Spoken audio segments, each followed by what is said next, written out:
Yuk kita mulai materi pertama di pertemuan pertama ini. Kita akan susun kurikulumnya dari bangun tidur sampai dengan tidur kembali. Materi pertama, cara bangun tidurnya Nabi Sallallahu Alaihi Wasallam. Ya, sebelum dimulai, ingat lagi kaidah ini ya, ingat kaidah ini. Jadi kalau kita bangun, ini bukan persoalan bangunnya saja. Tapi kalau kita niatkan bangunnya mengikuti Nabi, itu seketika baru dikerjakan, dituliskan pahalanya. Jadi jangan dipahami bahwa bangun begitu saja, tidak. Begitu diniatkan ikut Nabi, dituliskan pahala 10 kebaikan.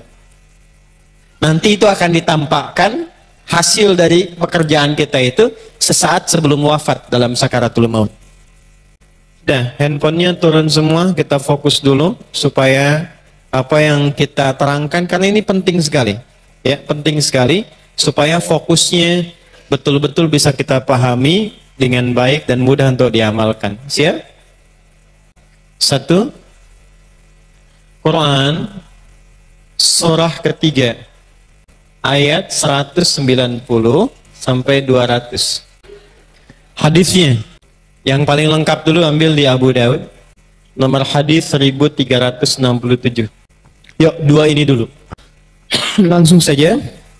Qala an Ibnu Abbas radhiyallahu taala anhuma. Hadis diriwayatkan dari Ibnu Abbas radhiyallahu taala anhuma. Kalau di pembuka hadisnya, bata Ibnu Abbas radhiyallahu taala anhuma fi baiti Sayyidati Maimunah radhiyallahu taala anha.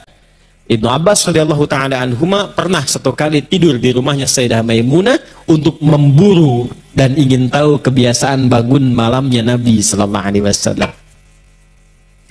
Fattaja'a, ya, maka beliau mulai berbaring. Ittaja'a itu berbaring miring kanan, ya, alal wisadati aw kama qala, ya, sambil tiduran. Wisadah itu di atas bantal, dan beliau ke bagian yang datarnya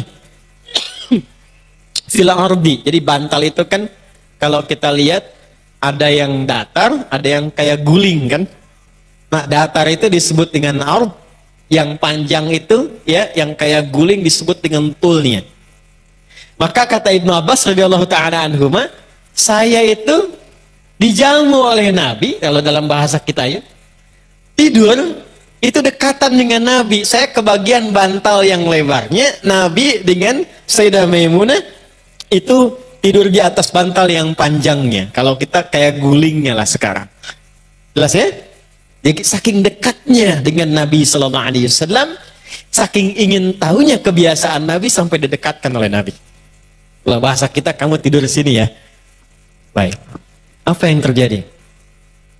Ketika Nabi bangun, falamma staiqadha atau hina staiqadha Rasulullah sallallahu alaihi wasallam atau kama qala, maka ketika Nabi sallallahu alaihi wasallam bangun dari tidurnya, fi muntasafil laili, di pertengahan malam, 1 tengah malam, au qablahu biqalil, atau saya duga juga sebelum tengah malam sedikit, ya. Ya. Sebelum tengah malam sedikit, sesaat sebelum tengah malam.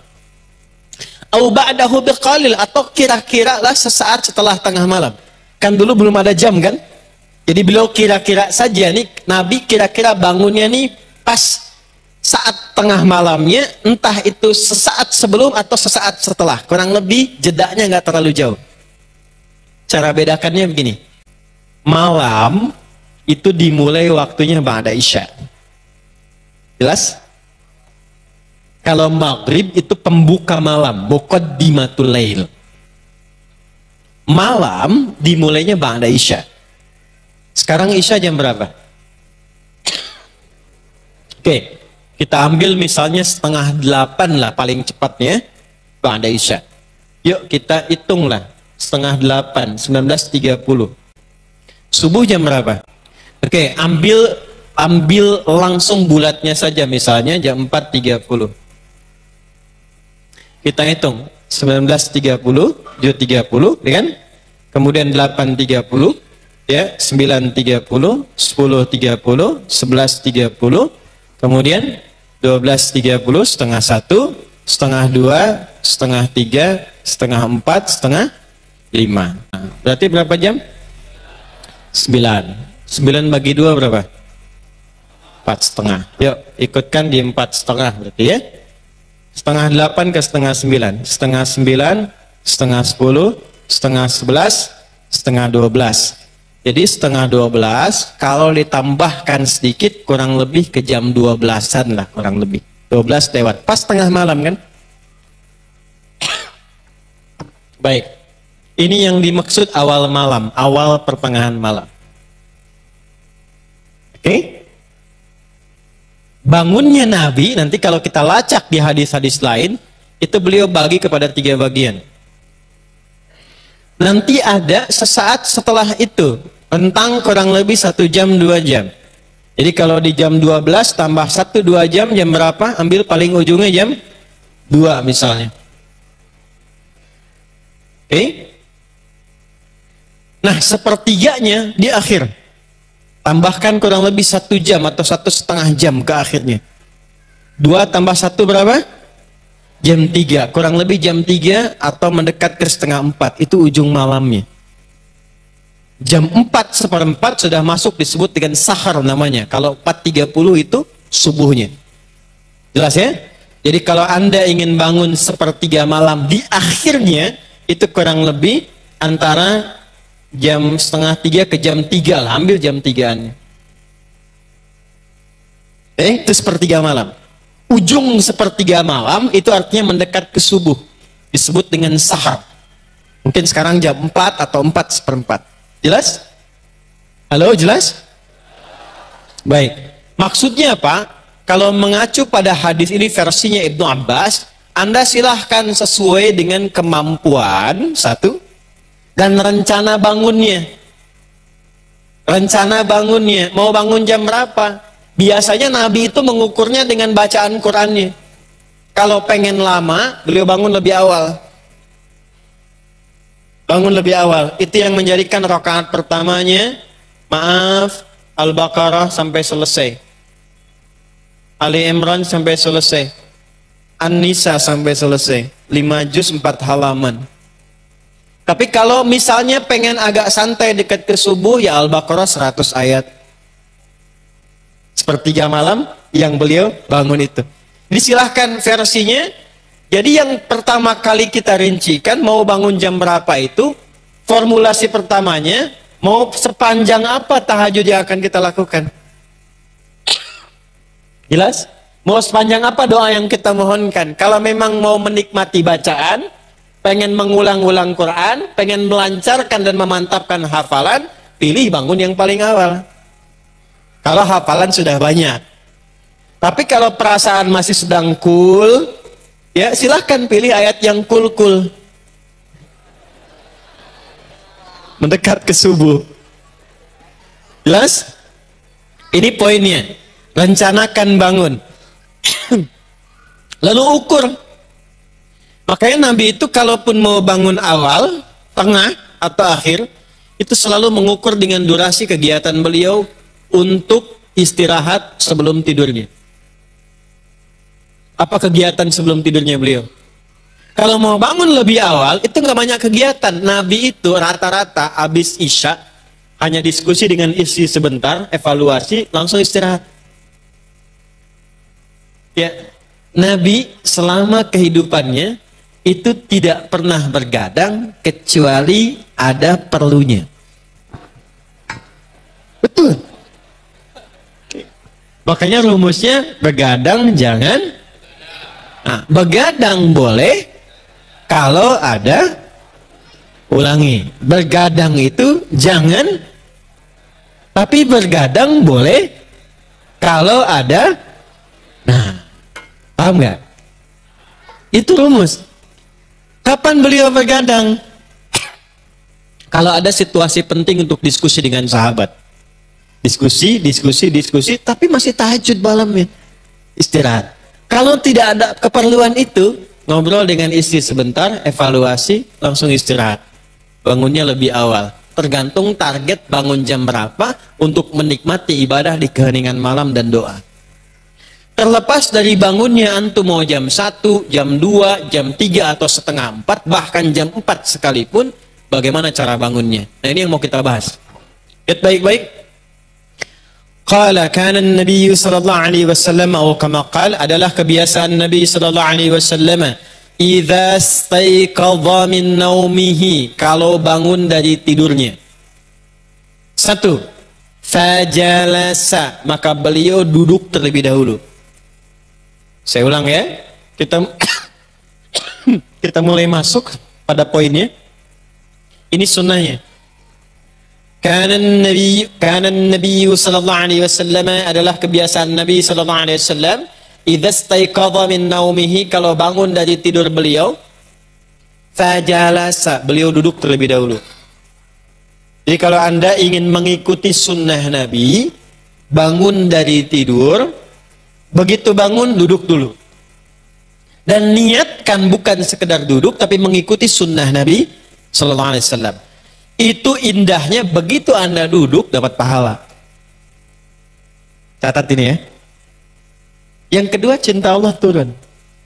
Awas, ini bukan main-main. Kalau nggak percaya nanti praktekkan. Niatkan mengikuti Nabi. Setelah itu, lihat baik-baik. Famasaha biyadihi min athari naumi. Step kedua. Maka kemudian beliau menghilangkan bekas ngantuknya dengan bagian tangannya yang bersih.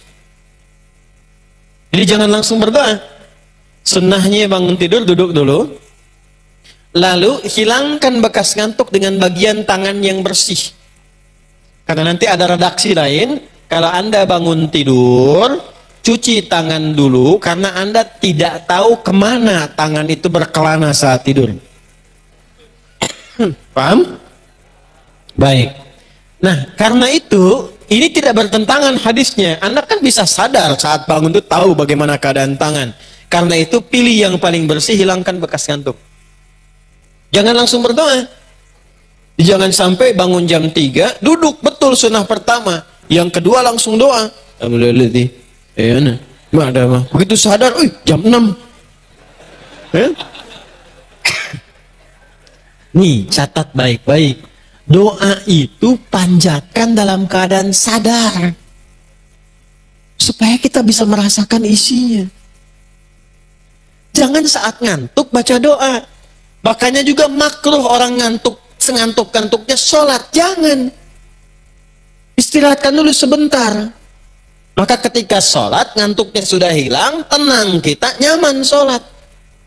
Pulang nih pekerjaan, ngantuk berat. Sunnahnya istirahat dulu, jangan dipaksakan tidur, jangan dipaksakan sholat. Takutnya begitu sujud gak bangun-bangun. Dan gak sadar bacaannya, ya, karena ketika sholat dia ngantuk kan. Bahasa Rusianya kan nundutan gitu, begini lagi.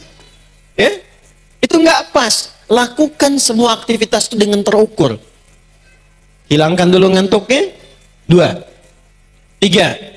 Ini belum baca doanya loh, belum baca doanya. 3, baru masuk ayatnya. Faqara khawatimas surah Ali Imran. Maka membaca kemudian penutup surah Ali Imran. Di Al-Bukhari, di hadis Muslim dijelaskan dari ayat 190 sampai ayat 200. Sudah? Dari ayat 190 sampai ayat 200. Pada kalimat ini dimulainya, inna fi khalqis samawati wal ardi wa ikhtilafil laili wan nahari la ayatin li ulil alladzina yadhkuruna allaha qiyaman wa qu'udan wa 'ala wa yatafakkaruna fi khalqis samawati wal ardi rabbana ma khalaqta hadha batila subhanaka faqina, sampai ke ayat ya ayyuhalladzina amanu sabiru wasabiru warabitu wattaqullaha la'allakum tuflihun. Sampai situ. Itu sunnahnya.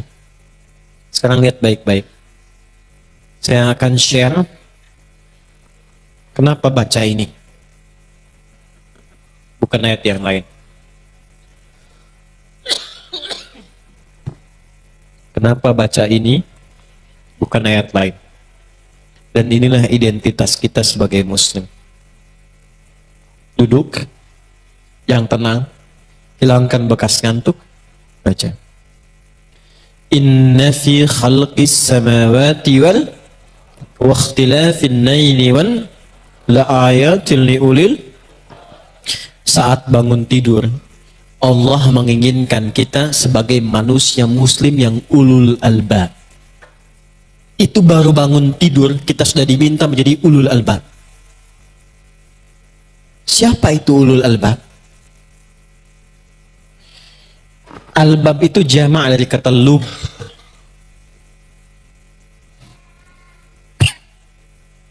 Inti sesuatu. Gini teman-teman, tahu kelapa? Tahu buah kelapa nggak?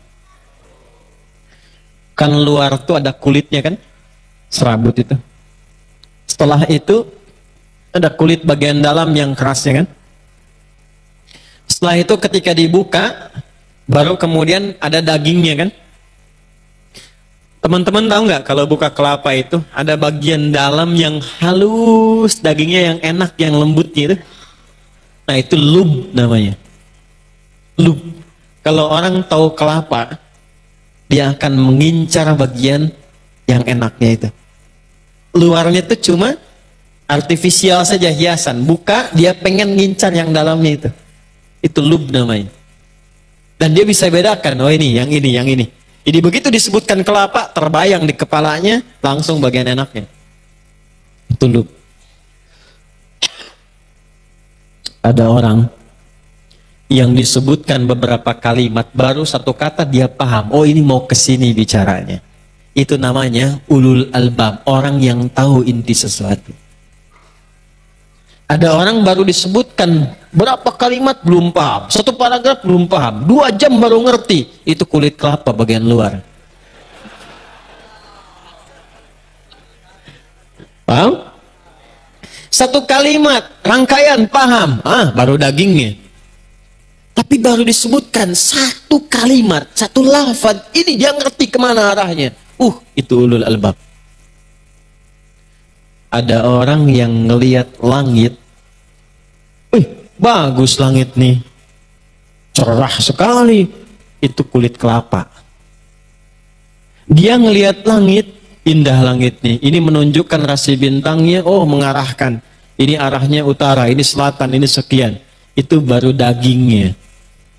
Tapi begitu dia lihat ke langit, subhanaka ma khalaqta hadza batila, masya Allah, bagaimana Allah mencipta keindahan ini, memberikan petunjuk ruang lewat rasi-rasi bintang, mencipta langit yang indah dengan bintang-bintang di malam hari tanpa tiang. Dia ingat kepada Rabbnya, dia memuji Allah subhanahu wa ta'ala. Itulah ulul albab.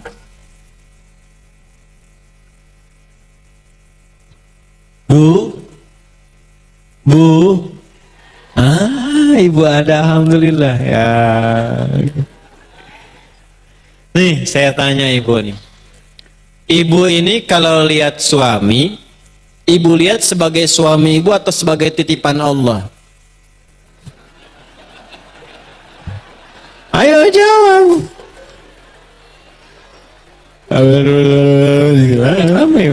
Tapi kalau disapa kompak ya, Bu. Tuh kan? Ibu kalau lihat suami, ibu lihat sebagai suami ibu atau sebagai titipan Allah?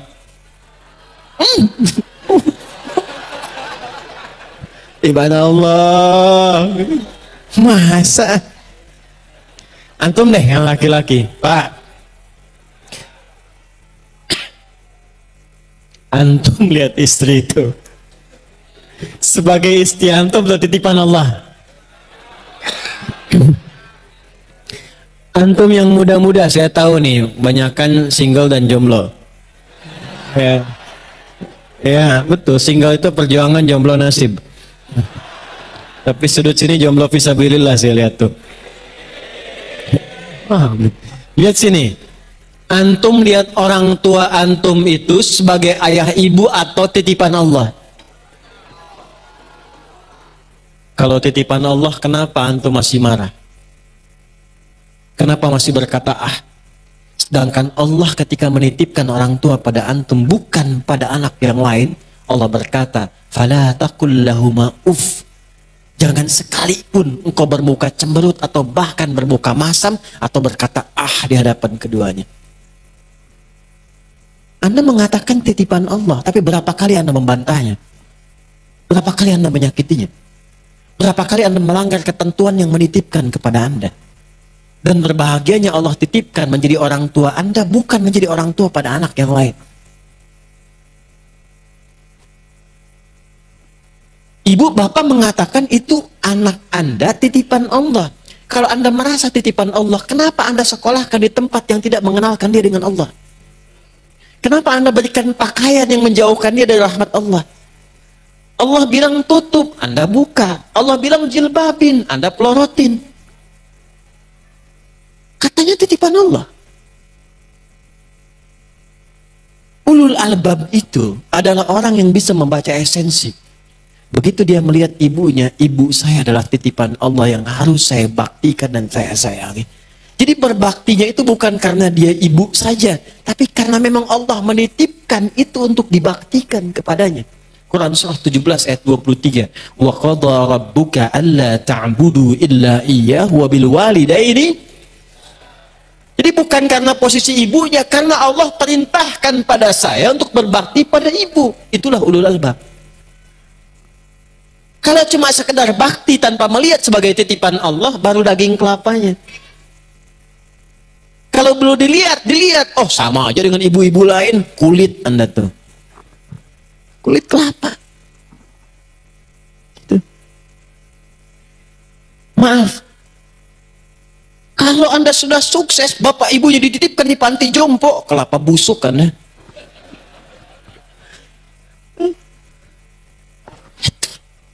Itulah ulul albab. Karena itu ketika Allah mengatakan, perhatikan kalimatnya, inna fi khalqis samawati wal ardi wa ikhtilafil laili wan nahari la ayatil liulil. Nah, kita itu baru bangun tidur sudah dibentuk oleh Allah. Temukan esensi kehidupan olehmu. Kau mau kerjakan apa hari ini? Silahkan. Tapi jangan sampai kamu bekerja mengerjakan sesuatu yang tidak penting. Kalau berkata yang penting, lihat yang penting, punya pilihan hidup, pilih yang penting, sehingga Anda menjadi orang penting di hadapan Allah. Bicara yang penting, nggak penting diam. Melihat yang penting, lihat yang baik-baik, tak penting, tak baik, gak usah dilihat. Bekerja cara yang baik-baik, kalau ada yang baik Anda bisa dapatkan, kenapa cari yang tidak baik?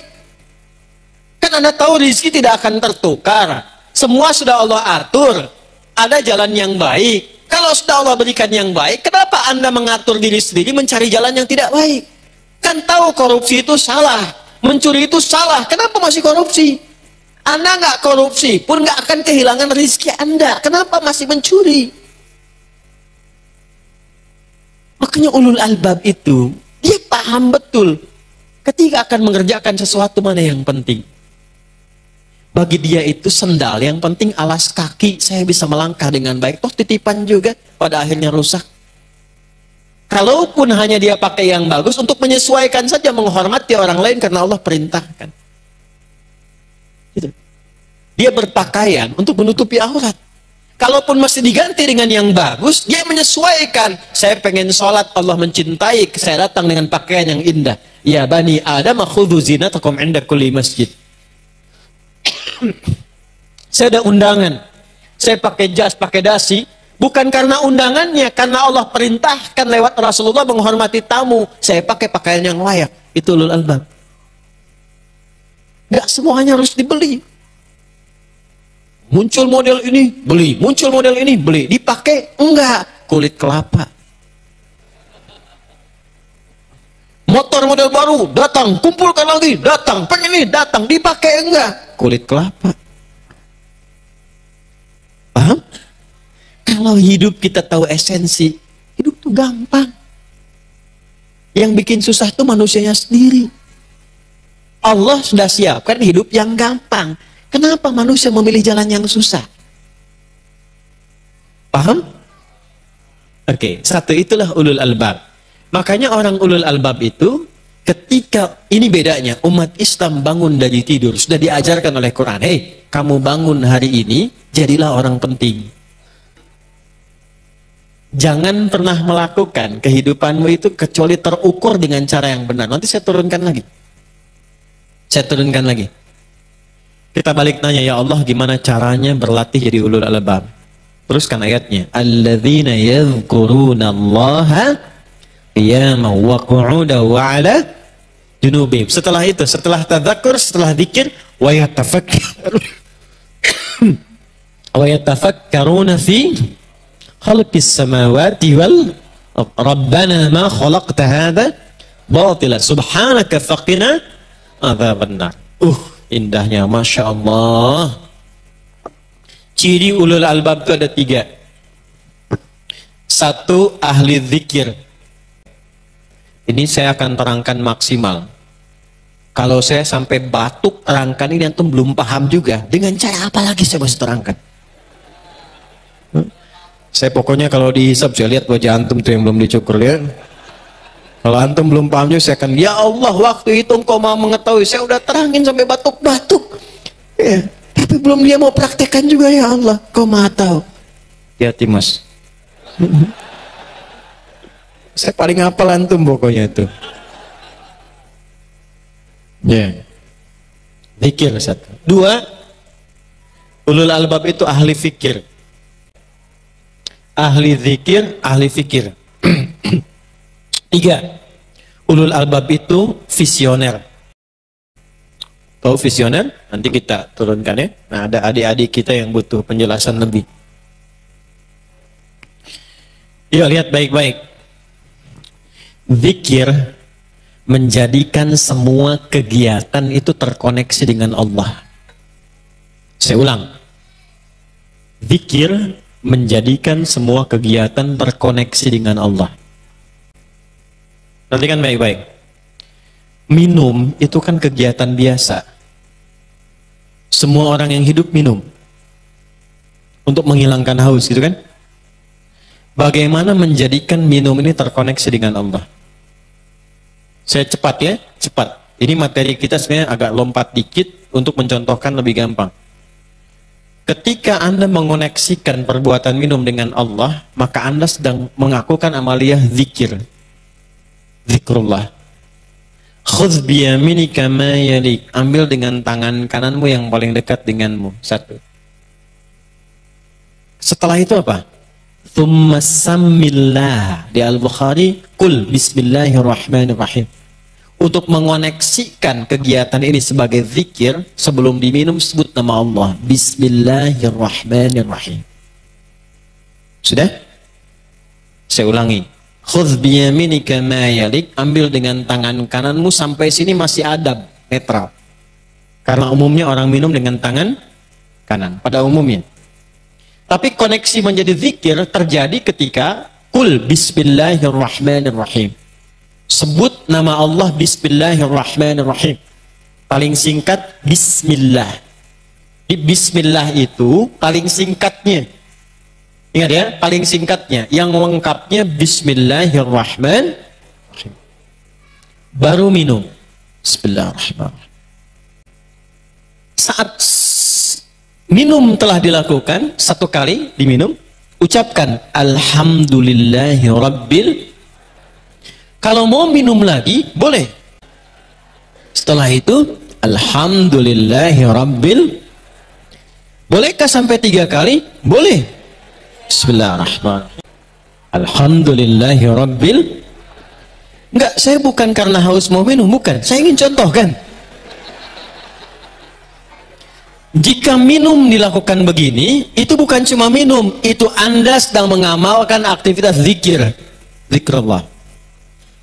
Perhatikan riwayatnya. Jika ada yang minum seperti ini, maka setan tidak akan pernah mendapatkan bagian dari minuman itu. Maka sekalipun minumnya cuma 1 teguk, 2 teguk, 3 teguk, itu jadi energi yang mengantarkan Anda pada kebaikan. Jadi zikrullah itu fungsinya apa? Kalau makan menyebut nama Allah, minum menyebut nama Allah, maka makanan itu menjadi energi bagi Anda mengerjakan yang baik-baik. Mau sholat gampang, baca Quran gampang, karena ada zikrullahnya. Jadi kalau Anda makan minumnya banyak tapi nggak jadi energi untuk kebaikan, itu kurang zikir namanya. Makanya berkahnya sedikit. dikit berkahnya. Jelas gak? Jadi ciri yang pertama ulul albab itu alladzina yadhkurunallah. Itu poinnya. Jadi jadikan semua aktivitas itu terkoneksi dengan Allah. Mau Anda jalan, ini nanti pulang dari sini, keluar kan jalan kan? Nah saat jalan tuh ingat Allah, beda dengan yang nggak ingat Allah. Kalau Anda ingat Allah keluar dari sini, itu nggak akan pernah tertukar sendal. Nggak akan tertukar sendal, karena ingat Allah. Nggak ada orang pakai sendal orang lain, pakai bismillah, itu nggak ada. Bismillahirrahmanirrahim. Nggak ada. Nggak ada orang minum minuman haram pakai bismillah, nggak ada. Dan ketika dia membawa bismillah pada yang haram, itu bukan hanya Allah yang mencela. Makhluk semuka langit dan bumi pasti akan menghinakannya. Nggak percaya silahkan bikin konten makan makanan haram pakai bismillah. Langsung dapat laporan besoknya Anda tuh. Nggak percaya silahkan, karena itu udah fitrah. Udah fit, Allah menempatkannya sebagai kalimat baik, ketika diolok-olok dipermalukan, jadi pelanggaran. Itu sudah otomatis. Itulah zikrullah. Saya cuma mau tanya, dari semua kegiatan yang kita kerjakan, berapa yang jadi zikir? Apa yang jadi zikir? Dan itu ada pahalanya teman-teman. Itu pahalanya. Yang kedua, ada amalia fikir. Wa yatafakkaruna fi khalqis samawati wal. Fikir itu merumuskan sesuatu dengan terstruktur dan terukur. Nih, bangun tidur itu kita sudah dibimbing oleh Quran. Hei, kamu sudah punya rumusan kegiatan belum di hari ini? Apakah pekerjaan kamu meriset di antariksa? Wa yatafakkaruna fi khalqis samawat. Ada nggak yang hubungannya dengan langit-langit itu? Astronomi, ya, cek antariksa misalnya, cek. Sekarang banyak kegiatan di langit. Orang sekarang aja sudah merencanakan migrasi ke bulan. Cina kemarin sebagian sudah ngebor bulan. Ada yang sudah meriset pindah ke Mars. Masya Allah. Ada cerita anak pesantren. Di pesantren kedatangan Menristek. Pesantren tuh hebat-hebat. Menristeknya motivasi begini, anak-anakku, kita ini mesti menjadi orang-orang hebat membangun bangsa. Tuh, seperti orang-orang di luar sudah membuat pesawat ke bulan. Satu santri angkat tangan. Pak Menteri, kalau bikin pesawat ke bulan, itu belum hebat. Kita akan bikin menuju matahari. Kata menterinya, nggak bisa, belum nyampe udah kebakar nanti, karena meleleh logamnya. Santri nggak mau kalah. Pak Menteri, kalau gitu kita berangkatnya habis maghrib aja, katanya.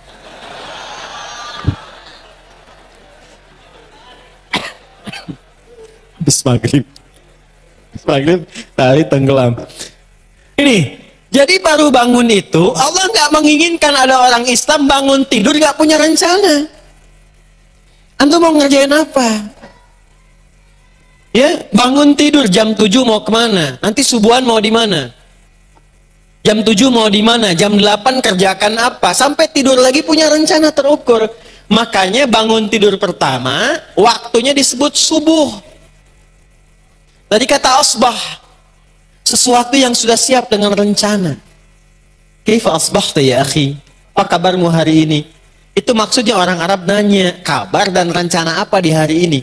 Quran surah 81 ayat 18, was-subhi idza tanaffas, dan demi waktu subuh yang saat tiba bersamaan dengan nafas itu keluar, Anda sudah punya rencana kegiatan yang terukur untuk dikerjakan. Coba lihat, subuh aja datang, tumbuhan sudah ngasih oksigen terukur, matahari sudah mengeluarkan sinarnya, nyaman. Jadi kita ditunjukkan yang tumbuhan, yang benda-benda saya sudah melahirkan manfaat dan terukur kegiatannya. Masa manusia yang dihisab gak punya ukuran kegiatan? Bangun tidur, tidur lagi. Habis tidur, bangun lagi. Habis bangun tidur, bangun lagi.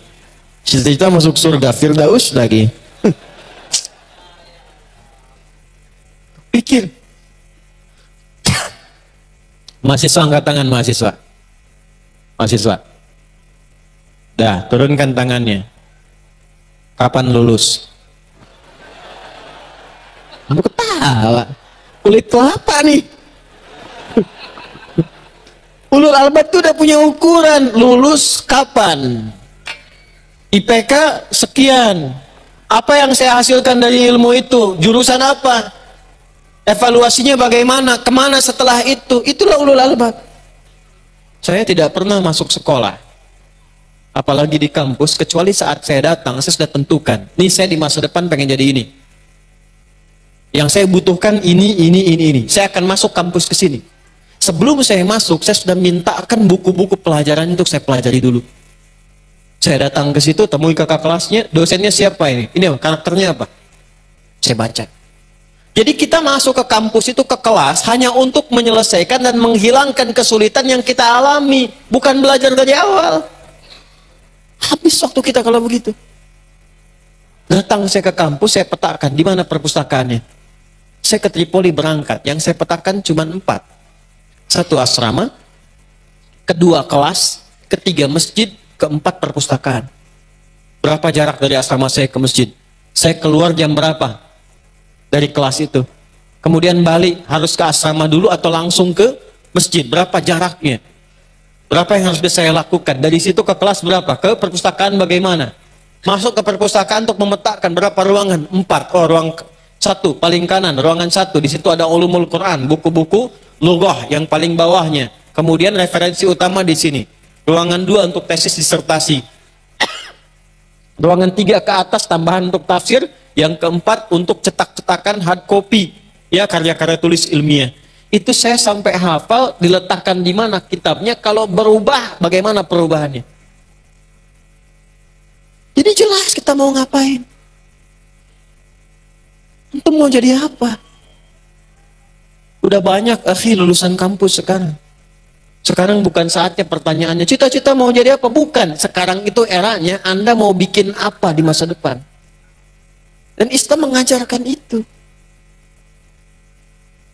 Ini masih kampus loh, kapan mau nikah? Jelas dulu. Jangan terima bu yang nggak jelas nih. Tanyakan visinya dulu. Ya, tapi sekarang saya senang orang tua tuh, kalau ada yang datang pertanyaan pertamanya, berapa hafalan Qurannya? Tanya pak. Kiai punya perempuan, anak perempuan solihah, cantik, jadi rebutan. 3 orang datang melamar. Begitu datang ditanya, Ananda namanya siapa? Torik pak. Coba baca surat At-Torik. Bagus katanya.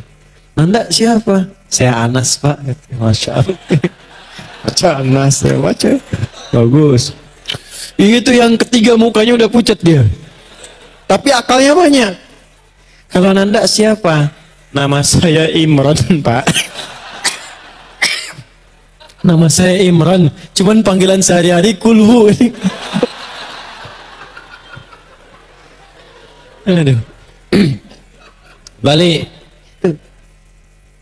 Dulu begitu pak. Enggak, saya kisah cerita yang saya alami, itu saja. Yang saya alami. Maksudnya kita bikin untuk motivasi. Ada yang lebih bagus, lebih baik daripada apa yang kami alami. Banyak ulama-ulama kita jadi contoh. Ada sebagian yang mungkin dari apa yang saya kerjakan gak cocok buat Anda. Cari yang netral.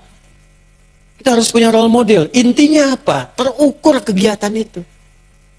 Bapak ibu nyekolahkan anak. Ini Allah anugerahkan anak 1, 2, 3, 4. Di rumah 4 anak. Sudah punya program belum untuk 4 anak itu? Yang 1 mau jadi apa? 2 apa? 3 apa? 4 apa? Siapkan dari sekarang.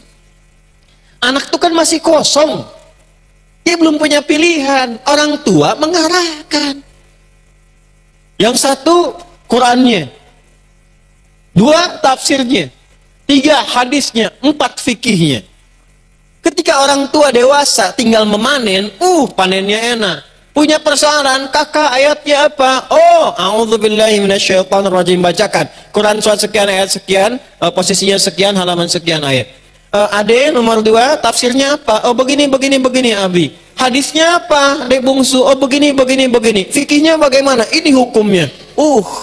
Pengajian kosong. Beres semua. Karena terukur. ahli fikir. Kita tuh baru bangun sudah dilatih begitu. Saya cuma mau tanya nih, dari sekian banyak yang dijelaskan, berapa yang dipraktekkan? Besok bagaimana? Bukan bagaimana besok. Engke kumaha, bukan kumaha engke. Nanti bagaimana, bukan bagaimana nanti. Siapkan dari sekarang. Itulah ahli fikir. Yang terakhir, rumuskan kegiatan itu secara visioner yang panjang. Jangan cuma dunia. Yang kaya banyak dunia, tapi kekayaan dunia itu memberikan bekal kaya tidak di alam kubur. Ke akhiratnya bagaimana? Karena itu teruskan. Alladzina yadhkuruna Allaha qiyaman wa qu'udan wa 'ala wa yatafakkaruna fi khalqis samawati wal Rabbana ma khalaqta hadza subhanaka faqina adzaban Rabbana innaka man tudkhilin nar faqad akhzayta wa ma lidh-dhalimin min ansar Rabbana innana sami'na munadiyan yunadi lil imani an aminu bi rabbikum Rabbana faghfir lana dhunubana wa kaffir 'anna sayyi'atina wa tawaffana ma'al Rabbana wa atina ma wa'adtana 'ala rusulika wa la tukhzina yawmal qiyamah innaka la tukhliful Allahu akbar. Bikin visi panjang. Nih antum kerja ini sampai dapat uang buat apa? Buat kaya. Setelah kaya mau ngapain? Ngumpulin ini, setelah ngumpulin itu buat ngapain? Pada ujungnya antum meninggal. Setelah meninggal bagaimana? Maka kaya tidak dilarang, tapi bikin rencana kekayaan itu bermanfaat sampai kehidupan setelah wafat.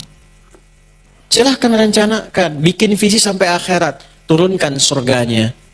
Pilih apa untuk meniti surga itu? Saya pilih dengan jalur harta, berarti saya dagang. Bagaimana supaya dagang? Kaya dunianya, kaya akhiratnya. Oh, ini ada skema zakat, skema infak. Jadi antum bisnis itu supaya bisa zakat, menaati Allah. Itulah ulul albab. Bikin rencana yang profesional. Kerja begini, bahannya gini, profesionalitas begini, cara menempatkannya begini, atur supaya tidak menyalahi waktu sholat. Sholat ya sholat, dagang ya dagang. Coba lihat keluar tuh, Masjid Nabawi, Masjidil Haram. Begitu sholat tutup semua. Dan gak ada yang merasakan kehilangan rezeki.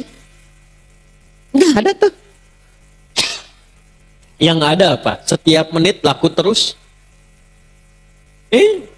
Coba lihat tuh yang bikin hotel, yang punya jualan macam-macam. Sholat ya sholat. Kalau perlu sholat depan tokonya. Gak buka tuh. Setelah sholat, ya Allah. Gak ada yang gak habis lagi. Selalu begitu. Jangan takut dengan rizki. Takut kalau kita ditinggalkan oleh orang yang punya rizki. Jangan takut dengan rizki. Kita harus takut kalau ditinggalkan oleh yang punya rizki. Allah subhanahu wa ta'ala. Jangan takut dengan dunia. Takutlah kita kalau ditinggalkan oleh yang punya dunia. Takut sama Allah ya akhi. Antum punya Allah. Gak ada yang kurang. Miliki Allah. La ilaha illallah tertanam dalam hati. La ilaha illallah. Merasa kita punya Allah. Kalau merasa punya Allah gak akan kekurangan antum. Yang miskin tuh yang gak pernah merasa cukup. Yang nggak ada Allah dalam dirinya, maksudnya nggak ada la ilaha illallah. Ini semua cara ditempuh. Kalau la ilaha illallah itu semuanya dipastikan baik. Allah ridho nggak, Allah ridho nggak, Allah ridho nggak, nggak akan kekurangan. Susun dengan baik. Nah, cara nyusunnya, tempatkan dulu prioritas akhiratnya apa. Turunkan ke bumi, jadikan sebagai aktivitas, susun rencana. Tinggal kerjakan, nunggu meninggal, gitu aja simple. Hidup kan cuma tinggal nunggu wafat aja. Percuma antum takut kematian, meninggal juga. Gak usah takut meninggal itu, pasti akan dialami. Yang ada itu bersiap sebelum pulang. Siapa yang pengen masuk surga? Tuh. Nah, pintu surga itu kan kematian. Kalau antum gak meninggal, gak akan pernah ke surga. Nih saya tanya, siapa yang pengen ke surga? Kenapa jadi berkurang? Siapa yang pengen meninggal? Gak ada yang ngangkat. Aneh memang manusia ini.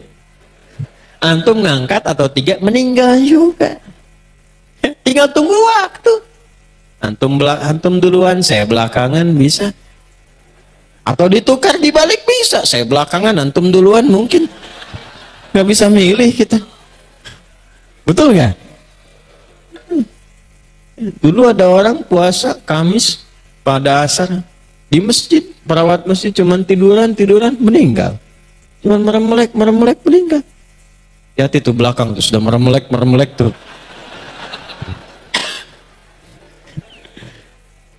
Nah ini, jadi jangan sampai hidupnya itu tidak ada arahnya, meninggal pun masih repot juga. Bikin visi sampai ke akhirat. Dunianya nyaman, akhiratnya nyaman. Jelas? Nah, kalau tahu pernah menjalani sesuatu yang salah, keluar dari visi ini, belum selesai. Ayatnya masih ada. Rabbana faghfir lana dhunubana wa kaffir 'anna sayyi'atina. Ya Allah, selama ini salah saya menjalani hidup. Saya minta ampun ya Allah. Mohon jadikan sisa hidup saya lebih terukur dan lebih baik dari sebelumnya yang pernah saya jalani. Mau usia berapapun, mau 40, 50, 60, 70 tahun, Anda keluarkan zikir ini di pertengahan malam, mohon kepada Allah, maka digugurkan semua dosa-dosa yang pernah dilakukan di masa lalu yang buruk-buruk. Allah ganti sisa hidup Anda dengan lebih baik dibandingkan dengan yang sebelumnya. Dan sisa hidup Anda itulah yang akan dikenang oleh orang-orang saat Anda meninggalkan dunia ini. Kan banyak sahabat Nabi yang sepuh-sepuh masuk Islam lantas meninggal dunia. Tapi yang diingat oleh orang apa? Adalah sejarah hidupnya setelah masuk Islam yang puluhan tahun sebelum Islamnya nggak pernah dikenang. Yang dikenang tuh yang baik-baiknya aja. Silahkan Anda cek, banyak sekali. Ya, misal mohon maaf, Abdullah bin Abi Umi Maktum saat masuk Islam kan sudah sepuh, matanya nggak bisa lihat. Tapi yang dikenang oleh dari beliau itu bukan perjalanan hidupnya dari remaja sampai dengan sepuh, tapi justru periode keislamannya. Saat beliau senang ke masjid, tiba-tiba azan, minta sama Nabi, ada nggak keringanan untuk gak ke masjid? Kata Nabi, apakah engkau dengar suara azan? Ya, selama dengar azan tetap ke masjid. Maka sejak saat itu berangkat lebih awal ke masjid, sampai azannya pun jadi 2 kali. Itulah sejarah azan 2 kali itu. Abdullah bin Abi Umi Maktum. Itu yang diviralkan sampai sekarang. Antum jangan takut, Allah lebih cinta pelaku maksiat yang tobat dibandingkan orang soleh yang tidak pernah merasa salah. Catat itu. Allah lebih cinta pelaku maksiat yang gemar bertobat dibandingkan orang soleh yang tidak pernah merasa salah. Jadi kalau antum pernah berbuat maksiat, karena Anda manusia. Tapi karena Anda manusia, Anda tobat. Karena yang tidak tobat itu coba setan. Setan salah, setan nggak tobat. Manusia salah, manusia tobat. Ketika Anda tobat, Allah cinta. Anda merasa soleh, tapi nggak pernah merasa salah. Allah malah nggak suka. Allah lebih mencintai pelaku maksiat yang gemar bertobat dibandingkan orang soleh yang tidak pernah merasa. Bikin status tuh.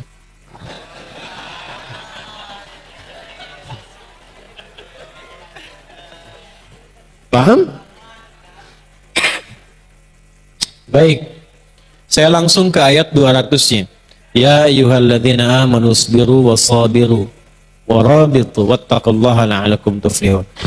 Tapi membuat itu nggak mudah kata Allah, mesti sabar. Sabar. Bikin planning itu sabar. Menjalaninya sabar karena nggak mudah.